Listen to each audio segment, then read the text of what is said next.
Okay, so my talk will be an overview of the activities that we've been doing the last little while within our European network, our cost action network. So there will be not so much hard science, but basically more of an overview for those of you who may not know the activities that we've been involved in the last little while.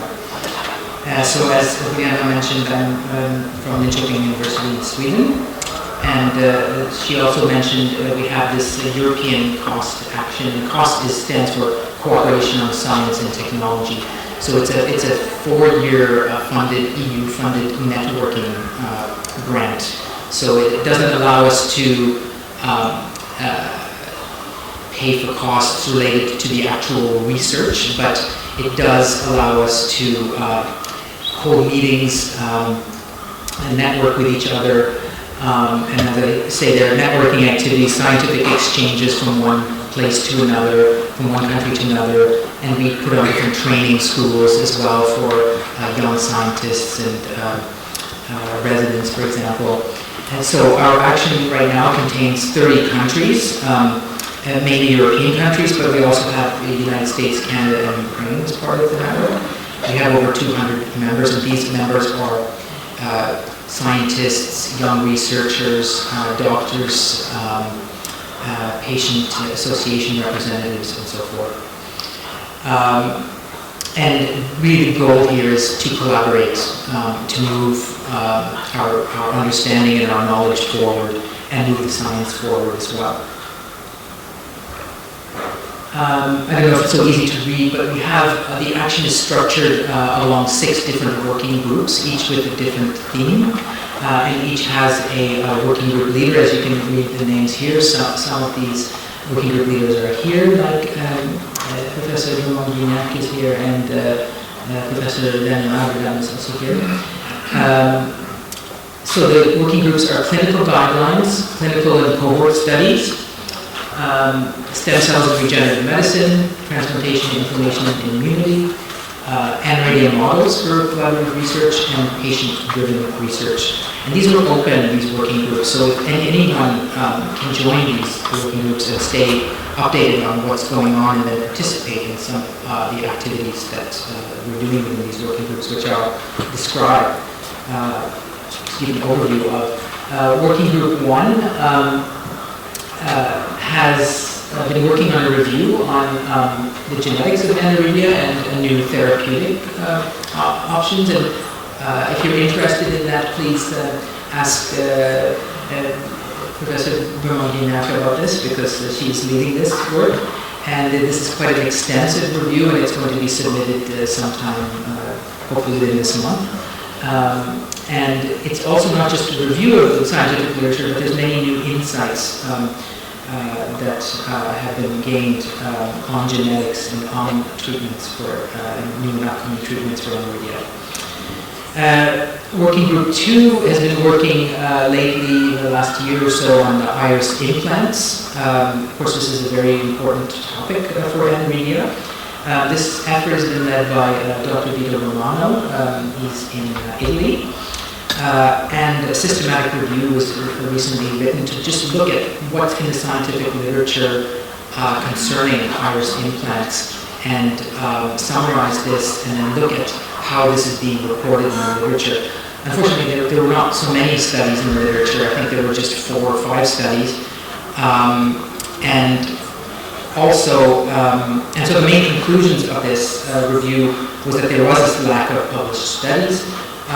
It's been difficult to evaluate the visual outcome after iris implantation, and that's because in most cases, almost, let's say 98% of the cases, the iris implantation is done at the same time as cataract surgery.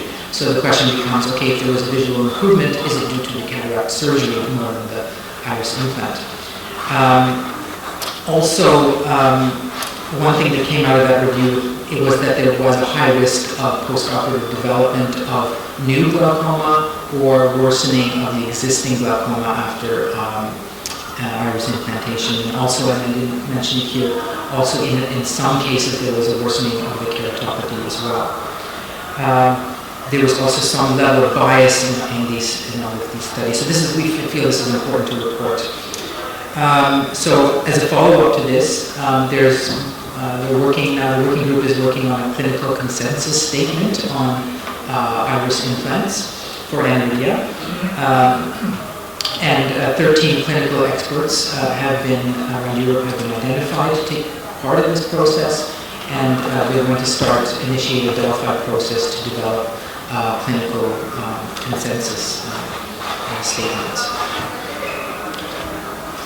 Working Group 3 has been working on a review of treatment options for liver stem cell deficiency with a focus on aniridia.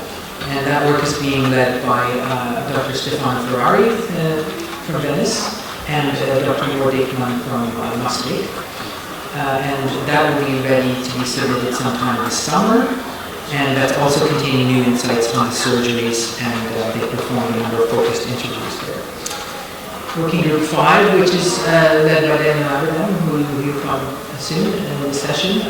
We published a review September of last year in the Ocular Surface, and this is pathophysiology of aniridia-associated keratopathy, developmental aspects and unanswered questions. And it's a very good overview of the role of PAC6 in ocular development, with specifically reference to the anterior segment.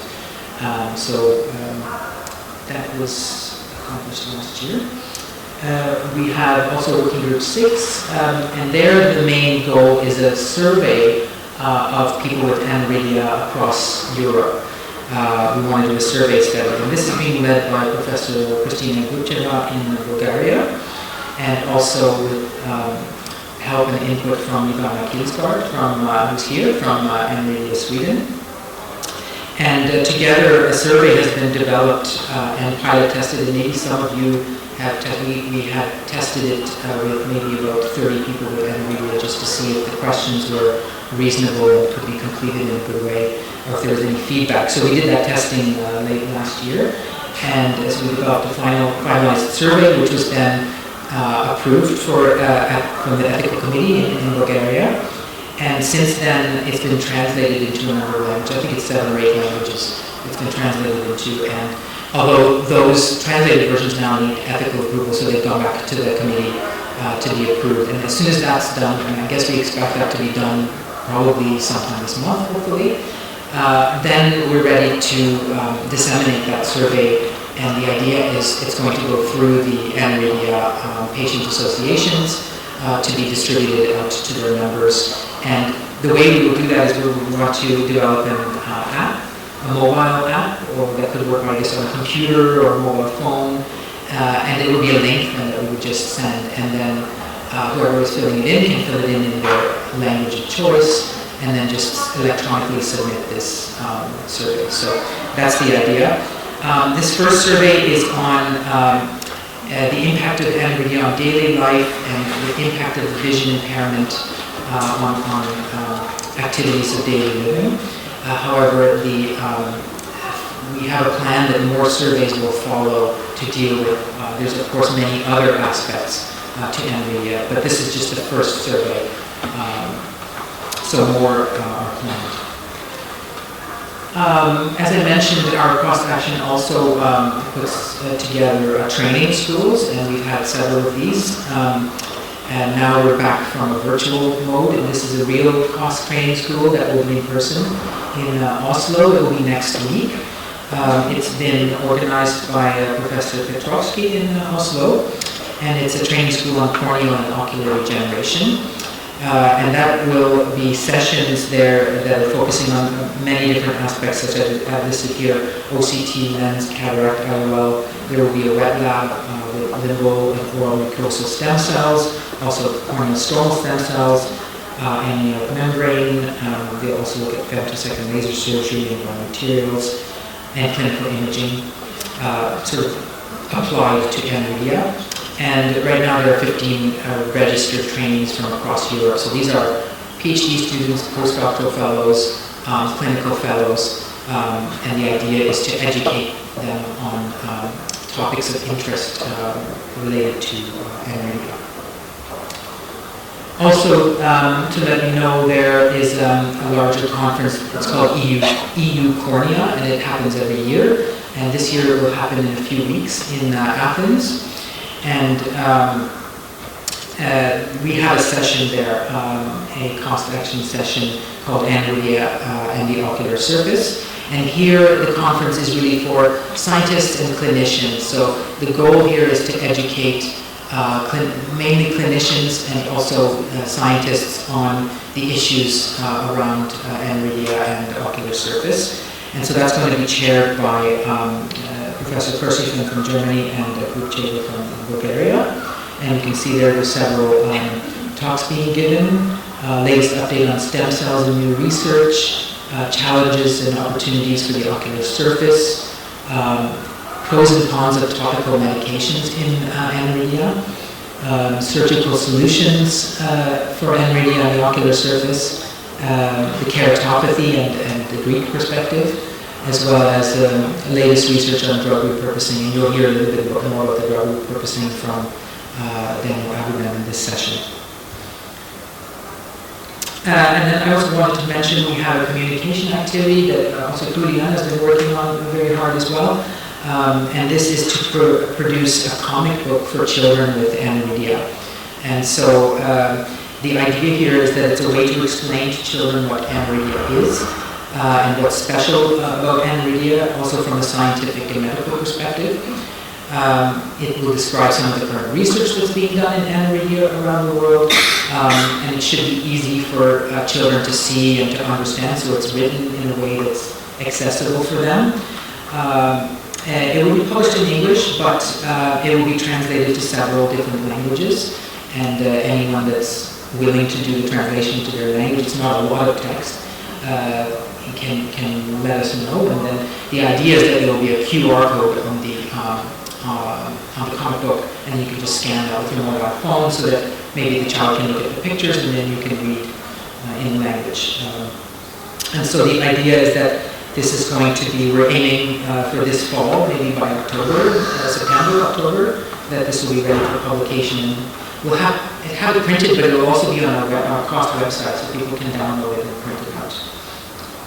And here's just some couple of pictures. We have an excellent illustrator that Juliana has been working with for this comic. So here are just some of the pictures. It's not finished yet, but it should be very, very nice when it comes out. Part of the cost action in conjunction with working with Aniridia Europe and the Aniridia associations has been putting out a series of webinars related to Aniridia. And all of them are recorded and put on to YouTube, so you can find it there. I think probably the Aniridia Europe YouTube page, channel. Yeah, so they're available there. We had a very interesting one just a few weeks ago. Gloria Palomo, she's from the Committee for Orphan Medical Products from the European Medicines Agency, and she had a very nice talk about the regulatory framework on orphan medicinal products for rare diseases.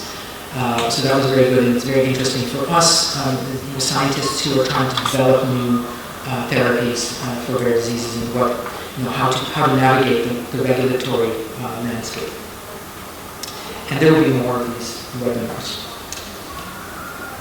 Just a little information on, I mentioned that we're, out of this cost action, we have a research project that was funded by the European Joint Program on Rare Diseases, and this is called AAK Insight. And several of us from 7 different countries are involved.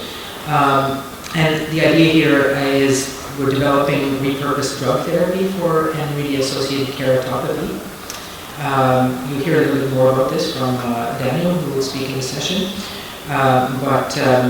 For example, evaluation of depression drugs that have shown to increase the level of PAX6 protein. And also there's proof of principle results in cells, but also some early results in mice. In the small mouse that's being done by Professor Collinson in Aberdeen. It seems to have a biological effect also in vivo in the mouse. as well as we've been looking into inflammation, how these drugs can suppress inflammation, of course, because we know inflammation is a large component of the keratopathy in Aniridia. And then there's a group from Professor Zhao in the Netherlands who's looking at comparative single-cell transcriptomics of cells from Aniridia, people with Aniridia, as well as iPSC cornea organoid models for understanding the mechanism of action of the drugs. And finally, together with Professor Saint-Marie from Hamburg, Germany, who's here, and as well as ourselves, we're looking into a novel microRNA therapy, also to increase PAX6 production in the cornea. So, yes, I'll just conclude with that. And there are some brochures of our cost action on the table outside in the registration table, so please pick one up. Give us more information about it. And also, we have a calendar that we produced with Juliana's been working on this, and it's pictures of children with Aniridia for every month. So half the year is still not done. So we have over 10 of these now. So if you are interested to have one, just come to me afterwards. Okay. So if you have any questions for Dr. Lagali, you can post them now, or we will have some time for additional questions at the end of the session. So.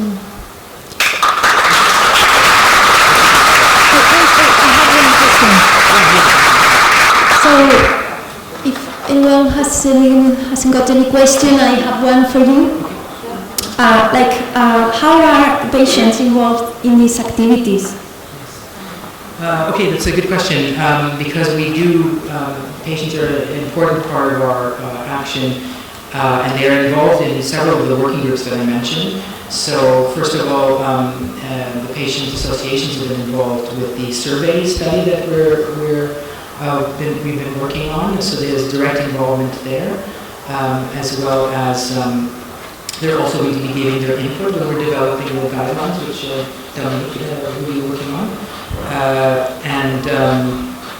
Actually, they're invited to all our meetings, and it's been very valuable to have patient perspective and input, even on our science when we're talking about developing new potential drugs and drug delivery and this kind of thing. So there's been quite a lot of involvement. Okay. Thank you.